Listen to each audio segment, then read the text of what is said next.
Dr. Warren Farell is the world's leading voice of female issues and feminist issues, and he is the only male who has been selected 3 times as member of the board of the National Organization of Women in New York City.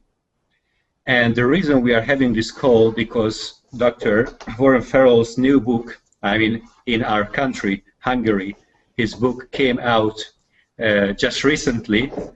The English title of the book is Why Women Can't Hear What Men Don't Say, and the Hungarian title, Miért nem értik a nők, amit a férfiak nem mondanak ki. What does that mean in Hungarian? How does that translate? It means we see many beautiful women around us.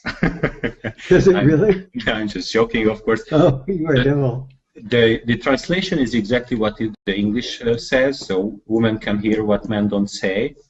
And the English book has another sentence, destroying myth, creating love, which the Hungarian has a slightly different translation, kivédi meg a férfiakat.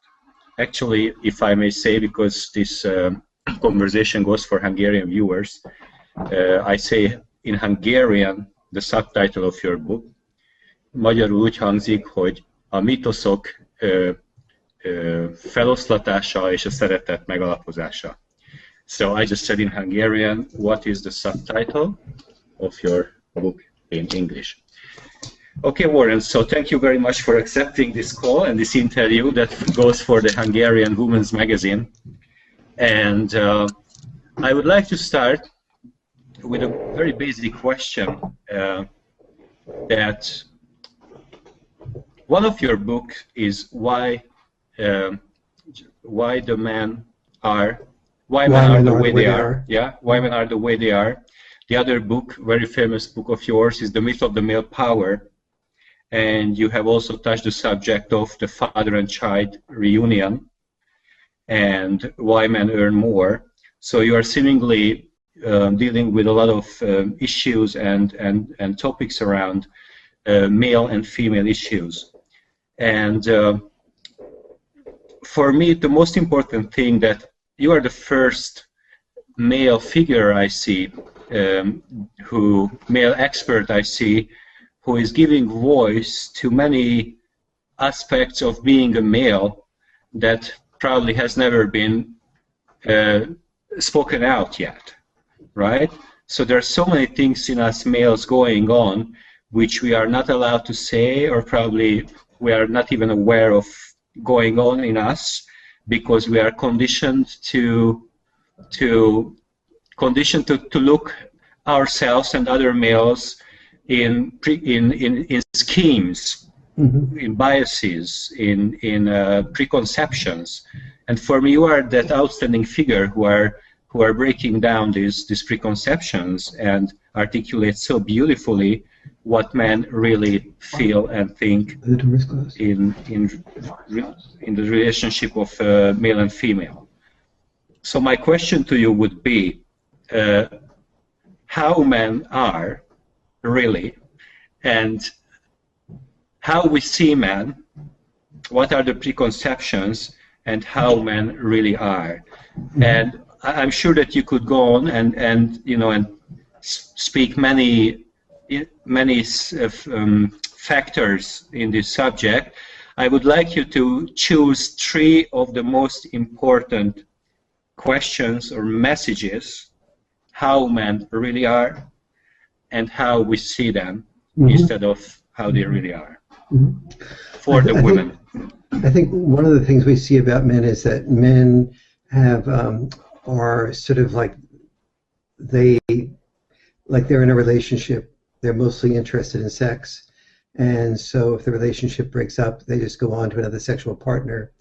And very few people are aware of the studies that show that men, as a rule, are more broken-hearted. They're more likely to be sick after a relationship. After a divorce, men are 10 times as likely as women are to commit suicide. After they are widowed, a partner dies, a man is 10 times as likely as a woman is to commit suicide. Men, and the reason for this is that the way men get to be able to love women is by earning money and by performing. And so we go out and but the more time we spend getting women's love by being away from the family, we lose the ability to sort of be connected with the family. And so what we're out there working, and people say, oh, he's very interested in his work. Almost nobody understands about a man that he's doing his work so that he can get his family's love. That's the deal. That's his part of the deal. Just like a woman is raising children, traditionally speaking, not because she wants power over the children, but because she wants to make her children's life better than hers. A man similarly is raising the money, oftentimes if he's traditional, for the family because he wants to make his children's life better than his life is, and his wife's life better than it would be if he wasn't making significant amounts of money. But he understands that when he goes out to earn that money, that frequently he has to do things that are taking him away from the family. The more he earns, it is likely the more hours he will work. The more hours he works, the more it takes him away from the family he loves. So he learns to love the family by being away from the love of the family. So you mentioned in your answer traditional. So there are the traditional male role and male functioning, and there is the modern, right, and the postmodern. Correct me if I'm wrong. For me, the words postmodern means nothing. It's to me it's one of those things where because I'm 69 years old, when I was born, people were talking about postmodern as if that was relevant to that day, but not the day before. And they've been talking about postmodern ever since. And so that's why it doesn't mean anything to me. But it probably has meaning to you. And so, but anyway, so maybe make a different distinction on that issue. Yes, maybe, yeah, and I would welcome you to make the distinction if you can say what comes after traditional, like modern, and all the phenomena we see today fall to the modern category. I see. I got where you're going with that. The traditional roles, male female roles, what I see is that they really served us very well for survival purposes. So women learning to raise children, men learning to raise money.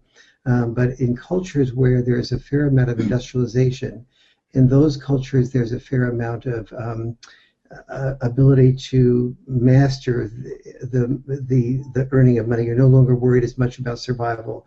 That's at least true in industrialized cultures among the middle class and the upper middle class. So among that group of people, and so there's a famous psychologist named Abraham Maslow that talked about the hierarchy of values. And as we get past survival, we start having other values. We start saying, well, gee, what's the quality of my life? What's the quality of my love? What's the quality of my relationship? Do I have is sex just for reproduction, or is it for also enjoyment? And so we start asking a whole series of questions that we might have thought very secondarily about when we were focused on survival. And so then that implies a potential for greater flexibility of roles. So in traditional roles, men did this and women did that. And in the way I look at the world is that we have an opportunity in the middle and upper middle class in industrialized countries to have more flexible roles.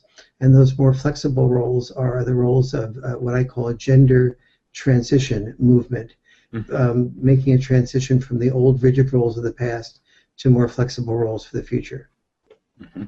Yes, you like to use gender transition movement instead of men's movement, if I'm correct, right? Yes, I would prefer there to have not have, even though I was a leader of the women's movement, in retrospect, I think it would have been better if instead of having a women's movement that in practice as it evolved, it did many, many good things by expanding options for women, getting women involved in sports, getting women involved in exercising their talents in millions of ways. And the women's movement's positive contribution is not to be understated. But it also tended to undervalue the family, and it tended to demonize men. It made men's role it talked about patriarchy as if it were a dirty word. and so the word patriarchy often was defined by feminists in academia as a system created by men to benefit men at the expense of women, and certainly making laws that send yourself, your gender, to war, to die, does not benefit, death does not benefit that man, and is not that healthy for him. Having him, play the role of working to build the bridges and do welding and build the major buildings where oftentimes men were killed or injured in the process, or working in coal mines and dying from black lung disease, or working in firefighters and dying from black lung disease. These are not roles that men created by men to benefit men at the expense of women. They were roles where men made their sacrifice, and that's not to say that the mother did not also make her sacrifice. Mothers and fathers were both historically doing the same thing. They didn't have rights, they had obligations and responsibilities, and their goal was the same. The goal was to make their children's lives better than their lives were. And so when we understand both sexes from that best intent and recognize that both women and men, when their survival was threatened, often did things that were unbecoming to them. The woman might marry a man she really didn't love because he earned enough to be able to provide income and security for herself and her children, and hopefully have that go to her brothers and sisters and another family. A man might have sex outside of marriage because for 3 or 4 years he's had very little sex, and he wants to have some fulfillment or some excitement. And so both sexes do things that hurt their relationships and are compromises to who they want to be. Mm-hmm, mm-hmm. Whereas the modern men and women? The modern man and woman will do all those same things, yeah. But we have a bit more flexibility, meaning that there's the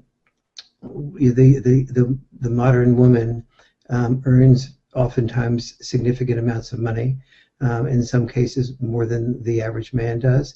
And so she's able to say, I want something more than just a wallet for a husband. I want a man who's sensitive, who's able to listen, who's able to feel, express his feelings, but not too much.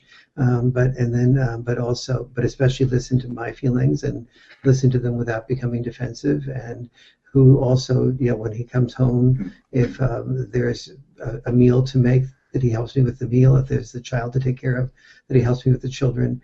And so he's a real partner, and he's not just a killer protector. He's also a nurturer, connector. Yes. In one of your workshops, you said that evolution has not created yet the practices that would support those needs or fulfill those needs that men and women have today. Something like that. I might quote you incorrectly or incompletely, but this was one of the main messages I got from that workshop of yours, and I just find it so deep and true. So could you please talk about that a little bit, about this? What evolution is challenge? How evolution is challenging now men and women, and what we have to develop to catch up with evolution? Absolutely, but the good news is that the women's movement in the 1960s and 70s started saying, women need, if there's going to be divorces, women need to not be a prisoner of a marriage forever. She needs to be able to learn to earn her own income. And so, and if a woman is married, a woman shouldn't be just told, you need to raise children. She should have 3 choices, basically. One choice was to raise children, another is to raise money, another is to do some combination of both. So we had these, women in the 1970s, when there was a child born, there was a debate among which of those 3 things that she would do for herself. She had, in a sense, three options. She became a multi-option woman, if you will. The man sort of chose among 3 options too. Option 1 was to work full-time. Option 2 was to work full-time, and option 3 was to work full-time. And so, and if he did work, but if he worked full-time and he didn't earn very much, today he doesn't get much respect. But there isn't the option. He doesn't go through three different options and say, gee, we have a pregnancy, and as a result of this pregnancy, I'm going to ask myself, should I work full time? Should I be with the children full time, or should I do some combination of both? And whatever my preference is, that's going to count. We haven't even encouraged men and women together to ask those questions together. We ask women to generate their choices, and we expect the men to be a dance partner who follows. Wherever the woman goes, he should dance along with that and not complain but support her. And so I love the fact that women have those three choices. But I think once you're in a relationship as opposed to just an individual, all choices are part of the dance. And so there should be when a couple is anticipating a child, and then she becomes pregnant, or what we say in the United States, they become pregnant. That there should be a discussion between them, or even before they get married, about if there's a child, what type of how much child care should each of us want to do, because as we look into the future, we will be and there's no longer job security for life. Both men and women will have to row from both sides of the family boat. That is, in the old days, women rowed from the right side, which was raise children rather. Men rowed from the left side, which was raise money. And the feminist movement has taught women to row from the raise children side and the raise money side, which is wonderful. But no one has taught men to be loved and respected by raising only children. A man who's a house husband oftentimes does not have much respect in the culture at this time if he's a man doing that, even though a woman doing that can have a fair amount of respect doing that. And so we need to recognize that in the future, both genders need flexibility, and flexibility only comes if you respect and appreciate what both sexes are doing. Yes. On your workshop, this workshop what I'm talking about was for couples. You do many workshops for couples. I think thousands or 10,000s of people are the numbers that went through your process. And even John Lennon was in one of your workshops in the 80s, if I remember correctly. And you said that in these workshops you are teaching actually couples how to communicate with each other and how to really be able to listen to each other and understand the other person. And in this context, you were talking about the evolutionary, that these are evolutionary tools. And to me, it translated that, and how I see, and I would like you to comment on that, that today we have the luxury of demanding our partner to be psychologically super duper ready for us, right? So emotionally intelligent, as they say. The women want the man to be with their full attention most of the time or all the time there, which was not a demand in the old times or in the traditional times, probably. And so I'm looking for a key from you, that what should we do in practice as couples to catch up with these luxury needs that we demand each other. I think one of the things that if we want, oftentimes people say, well, divorce is too easy, and then other people say, well, make it harder, others say make it easier, so people have real choice. And I think both of those arguments sort of miss the point that almost everybody gets married and they want love. But then as they start to find that there are a little bit of things annoying them about their partner, they either decide to brush it under the table and not bring it up and not just disturb the peace, or they decide to sort of speak up directly about it. And very frequently, even if they're making a suggestion to improve intimacy, the person hearing it oftentimes feels criticized.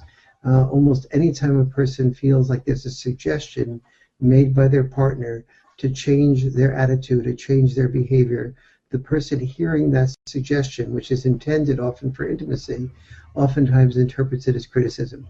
The result of that criticism is the person hearing it becomes frequently defensive. and they start maybe sidestepping the criticism and counterattacking and saying, well, you do something just as badly as I do it. And then the person goes back, the next time that they have a feeling of what is bothering them about their partner, they fear saying it because they fear that their partner is going to be responding, it's only going to escalate and get worse. So they just keep it to themselves. But after a while, they start drinking, or they start coming home later, or they start, being vulnerable to having a relationship with somebody else who does listen to them, or they think will listen to them. They don't have so much baggage to bring into the relationship, and so that gets destroyed. And so what happens, and then what most relationships evolve into, is that both the woman and man, or the man and man, or the woman and woman begins to walk on eggshells. And so, and that feels good to no one. Everybody feels that they're being stifled. And so the work I do in my couples communication workshops is something that I call cinematic immersion. I train people in 7 mindsets. I say you cannot possibly, that biologically speaking, no one hears personal criticism effectively, because biologically, when we were criticized and we were in a tribe or in a kinship network, that criticism felt like it might be an enemy that was getting ready to attack us. So it was functional for survival historically to get our defenses up and to even kill the criticizer before the criticizer killed us. So when our partner criticizes us, we respond as if we're being killed, or at the very least, like we have to get our defenses up. And that is good for survival, but it's terrible for encouraging our partners to feel safe in saying what she or he needs to feel that they need to say. And so what I have done in my couples communication workshops is to train people to be able to associate being criticized with being loved. Now that's the bottom line. But that's very easy to say and virtually impossible to do. So I have found that I cannot do that unless I basically get people to, in a sense, self-hypnotize themselves by developing 7 mindsets that they do somewhat like someone would do yoga, where you're having a stretch in one way and think about breathing at the same time. You're doing this with your listening process of internalizing, setting aside a time to share with your partner things that you're in conflict about.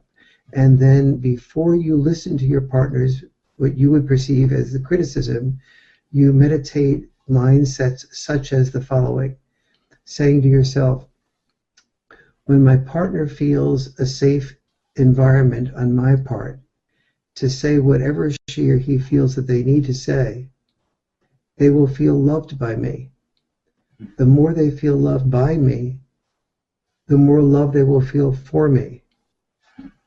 Now, as you internalize that and you emotionally feel that what we used to think of as criticism, I'm now going to be seeing as an opportunity to be loved more by my partner, you begin to take baby steps toward eventually feeling like you want your partner to be able to share the things that are bothering them, because you know that if you handle it well, that they will feel more loved by you and therefore more love for you. So the old fear, which is when I hear my partner criticizing me, which means that they will abandon me, or they'll want to kill me, or they couldn't want to live with me or love me if they think that about me, you're realizing that the exact opposite can be true if you create a safe environment for your partner's feelings. And that's as all the tip of every iceberg is, has more things that it creates as questions, as many other things you have to do to, in combination, feel in a very comfortable space to really wanting to invite your partner to elaborate on his or her criticism. And all those things together allow a person to do what I consider the most important single thing that humans need to do to evolve, which is to learn how to hear people with different perspectives. When I say hear people with different perspectives, I'm not I'm talking about men and women, I'm talking about parents and children, I'm talking about siblings. I'm talking about people who are Republicans and Democrats in the United States, or Israelis and Palestinians. I'm talking about a type of listening that biologically and historically, cross-culturally, we have not been trained to do, which is, when we do it, it will become the most important next step of our evolution. That's beautiful, Warren. It's beautiful.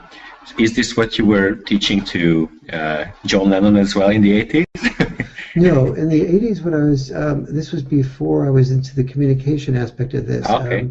When John came into the men's group that I formed, he had some hurt and pain around the issue of the fact that when he had a first child in England, he hadn't really been involved with that child, and he knew that that was not what he wanted to do in the future. And he had made a significant amount of money, and obviously with the Beatles, and he had a good job.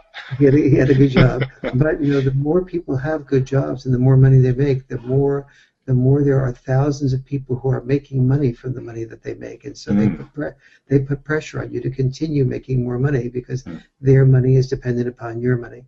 And so when he joined the men's group, he was in an upheaval about here. He was, one of the most famous people in the world, and he didn't have, and yet he Yoko Ono and he were contemplating having a new child.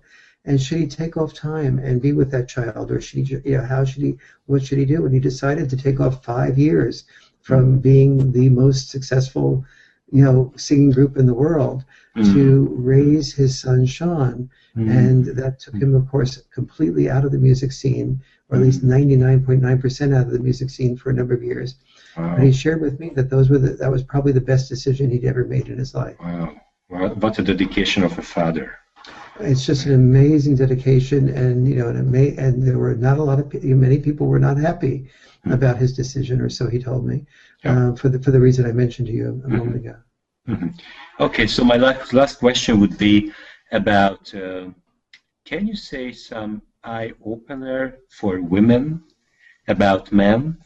So women, when you go home, what you don't know about your man is this and this, so you better listen now, because I tell you, you open your eyes and you will see how men really are at home. Yes. Let me share what I did that many women do when I started forming many of my hundreds of men's groups that I formed. I formed the groups, and then I asked men to speak. And then as they spoke, I interrupted and I explained to them what I thought a better solution was. And many men say to me that I feel like when I married this woman I love, that she was the most beautiful person I'd ever met, and she was just so lovely, and she listened to me, and she cheered me on, and she was so supportive. But as I got to marry, shortly before and after we got married, that she started becoming very critical. She had mostly to-do lists. She felt she was often complaining about things. And when she complained about things, I tried to do what I could to fix those things, but she was always finding the portion of what I did inadequate. And so I started to even fear trying to fix the problem. And so I felt, after a while, I started to feel very controlled by her. So most women acknowledge that they do more complaining than they would like, and more criticizing than they would like. But most women don't acknowledge or understand that from the man's perspective, that criticism that the woman is often good enough to acknowledge, and that complaining oftentimes makes the man feel controlled, like a child, like he's not trusted, like the opposite of a hero. It would be as if the man was telling you a little bit every day, gee, that dress doesn't look very good on you because it makes your breasts look small. Or I noticed that you're gaining just a little bit of weight. And he thinks he's putting it tactfully, but if he said that day after day, it would start grinding on you, and you would feel like a less attractive woman. And that's the way many men tell me that they feel oftentimes. And so they feel deeply hurt inside, and then they agree to having a child, even many times when they really would prefer to have a deeper relationship with a woman, in part because they feel that that's what they're supposed to do, in part because they think the woman's going to be happy with the child. And oftentimes when the child is born, the man feels he has to increase his devotion to the workplace, which takes him away from the children and the woman he loves, only to come back and see that the woman is more in love and devoted to the children, or so it appears to him, than to him. And his heart is broken, and he begins to start straying. And the love that both sexes wanted oftentimes disappears.